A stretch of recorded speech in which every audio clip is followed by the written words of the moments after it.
एक बार की बात है, एक जंगल में एक कछुए और एक खरगोश रहते थे। खरगोश को अपने तेज दौड़ने पर बड़ा घमंड था। वो कछुए को धीमे धीमे चलते हुए देखता तो उसका खूब मजाक बनाता। एक दिन कछुए से रहा नहीं गया और उसने खरगोश को अपने साथ रेस करने को कहा। ये सुनकर खरगोश हंसने लगा। उसने कहा कि मैं तुम्हें मिनटों में हरा दूंगा। फिर क्या था, कछुए और एक खरगोश में रेस हो गई। अभी दौड़ते दौड़ते थोड़ा ही समय गुजरा था कि खरगोश ने पीछे मुड़कर देखा कि कछुआ काफी पीछे रह गया है। उसने सोचा कि कछुए की चाल तो बहुत ही धीमी है, इसलिए मैं थोड़ी देर विश्राम कर लेता हूँ। ऐसा सोचकर वो एक पेड़ की ठंडी छांव में सो गया और ऐसा सोया कि कछुआ धीमी चाल होने के बावजूद भी उससे आगे निकल गया और अपने गंतव्य तक पहुंचकर वो उस रेस को जीत गया। ये देखकर खरगोश को बहुत पछतावा हुआ और उसने कछुए से माफी मांगी। तो मित्रों, इस कहानी के आधार पर ही यह कहावत मशहूर हो गई, जिसे लोग अक्सर दोहराया करते हैं कि slow and steady wins the race. एक नदी के किनारे एक जामुन के पेड़ पर एक बंदर रहता था।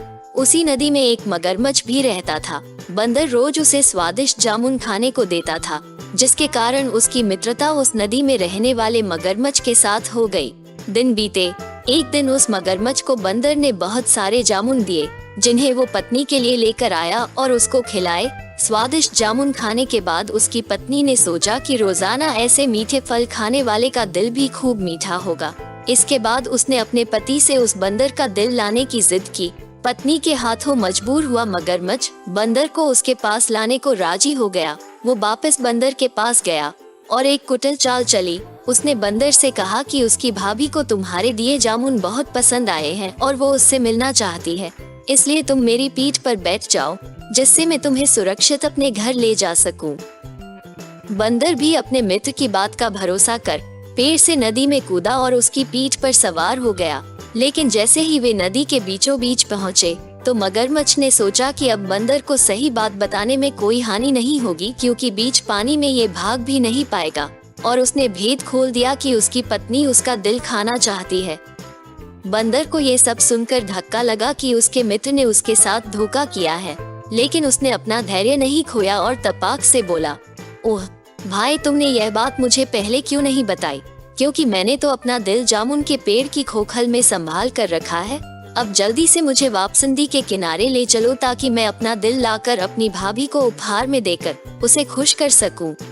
मगरमच्छ बंदर की बात मानकर उसे नदी किनारे लेकर आया। किनारा आते ही बंदर ने जोर से जामुन के पेड़ पर छलांग लगाई और क्रोध में भरकर बोला, अरे मूर्ख, दिल के बिना भी क्या कोई जिंदा रह सकता है? जा, आज से तेरी मेरी दोस्ती समाप्त। तो इस तरह से अपने तेज दिमाग के कारण बंदर की जान बच गई।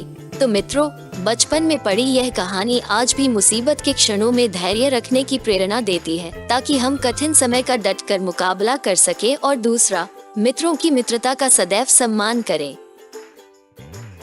एक बार की बात है कि एक बाज का अंडा मुर्गी के अंडों के बीच आ गया और कुछ दिनों बाद उन अंडों में से चूजे निकले। बाज का बच्चा भी उनमें से एक था। वो भी उन्हीं चूजों के बीच बड़ा होने लगा। साथ ही वो भी वही करता जो बाकी चूजे करते, मिट्टी में इधर उधर खेलता, दाना चुगता और दिन भर उन्हीं की तरह चूं चूं करता रहता। जब चूजे उड़ने की कोशिश करते तो वह भी करता, लेकिन बाज होने के कारण वह बाकी चूजों की तरह बस थोड़ा सा ही उड़ पाता और पंख फड़फड़ाते हुए नीचे आ जाता। फिर एक दिन उसने एक बाज को खुले आकाश में उड़ते हुए देखा। बाज बड़े शान से बेधड़क उड़ रहा था। तब उसने बाकी चूजों से पूछा कि इतनी ऊंचाई पर उड़ने वाला वो शानदार पक्षी कौन है? तब चूजों ने कहा, अरे वो तो बाज है, पक्षियों का राजा। वो बहुत ही ताकतवर और विशाल है, लेकिन तुम उसकी तरह नहीं उड़ सकते, क्योंकि तुम तो एक चूजे हो। चूजों ने जब ऐसा कहा तो बाज के बच्चे ने इसे सच मान लिया और कभी वैसा बनने की कोशिश नहीं की। वो जिंदगी भर चूजों की तरह रहा और एक दिन बिना अपनी असली ताकत पहचाने ही मर गया। तो दोस्तों, हम में से बहुत से लोग उस बाज की तरह ही अपना असली पोटेंशियल जाने बिना एक नॉर्मल जिंदगी जीते रहते हैं। हमारे आसपास की मीडियोक्रिटी हमें भी मीडियोकर बना देती है। हम ये भूल जाते हैं कि हम अपार संभावनाओं से पूर्ण एक प्राणी है। हमारे लिए इस जग में कुछ भी असंभव नहीं है, पर फिर भी बस एक औसत जीवन जी के हम इतने बड़े मौके को गवा देते हैं। आप चूजों की तरह मत बनिए, अपने आप पर, अपनी काबिलियत पर भरोसा कीजिए, क्योंकि यही आपकी वास्तविकता है। एक बार एक गरीब परिवार का लड़का गांव से शहर पढ़ाई करने आता है। दिन रात मेहनत कर पढ़ाई करता है। एक दिन उसके पास एक कंपनी से कॉल आया और उसे इंटरव्यू के लिए बुलाया गया। कॉल आने के बाद वो बहुत खुश हो जाता है, लेकिन एक परेशानी थी कि उसके पास किराए से जाने के लिए पैसे नहीं थे। उसने इधर उधर अपने पास पैसे खोजे तो उसे सिर्फ 100 रुपए मिले। क्या करता, वह उन पैसों को लेकर निकल गया और कुछ दूर जाकर किसी मिलने वाले का इंतजार करने लगा। सोचा कि लिफ्ट लेकर वह कंपनी तक पहुंच जाएगा, लेकिन काफी इंतजार के बाद जब उसे कोई नहीं मिला तो वह वहां से चल देता है। आगे जाकर वह देखता है कि रास्ते में एक मंदिर है।